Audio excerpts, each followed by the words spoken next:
IPL নিলামে record গড়েছেন মুস্তাফিজুর রহমান। 9 কোটি 20 লাখ রুপিতে কিনে নিয়েছে শাহরুখ খানের কলকাতা নাইট রাইডার্স। এই নিয়ে ষষ্ঠ দলে খেলার অপেক্ষায় কাটার মাস্টার।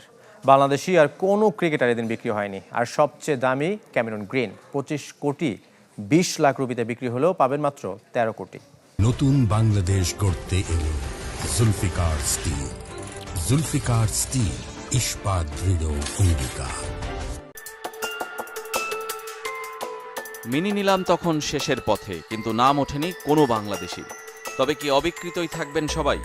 সেই প্রশ্ন তখনই সামনে এলেন মুস্তাফিজুর রহমান। আর তাকে নিয়ে রীতিমতো কাড়াকাড়ি কলকাতা নাইট রাইডার্স ও চেন্নাই সুপার কিংসের। 2 কোটি থেকে শুরুতে দিল্লি ক্যাপিটালস যোগ দিলেও কলকাতা চেন্নাইয়ের সাথে আর টিকতে পারেনি। লাখ কোটিতে মুহূর্তে মুহূর্তে বাড়তে থাকে কাটার মাস্টারের দাম।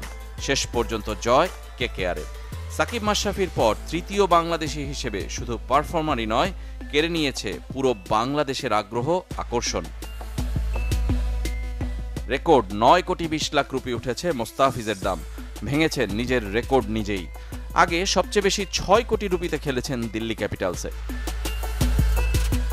মুস্তাফিজের 6 নম্বর দল এটি। হায়দ্রাবাদ দিয়ে শুরু, রাজস্থান, মুম্বাই, দিল্লি, চেন্নাই জার্সিতে মাতিয়েছেন আইপিএল। মুস্তাফিজের মূল্য উঠে এসেছে মিনি নিলামের সেরা 5 পারিশ্রমিকের তালিকায়, যার 3 জনই বিদেশি, 3 জনের গন্তব্যই কলকাতা।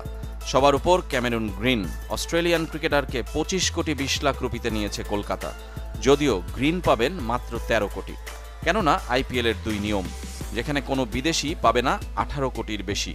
আরেক নিয়মে ওই দলের ভারতীয় ক্রিকেটারদের সর্বোচ্চ পারিশ্রমিককেও টপকে যেতে পারবে না কেউ।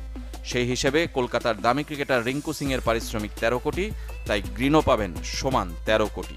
বাকি 12 কোটি 20 লাখ রুপি যাবে ভারতীয় ক্রিকেট বোর্ডের ক্রিকেটার্স ওয়েলফেয়ার ফান্ডে। এবারের নিলামে নজর কেড়েছেন 2 নবাগত কার্তিক শর্মা ও প্রশান্ত ভীর। নতুন ক্রিকেটারদের দামের রেকর্ডটাও দুজন সমানে সমান, 14 কোটি 20 লাখ রুপি।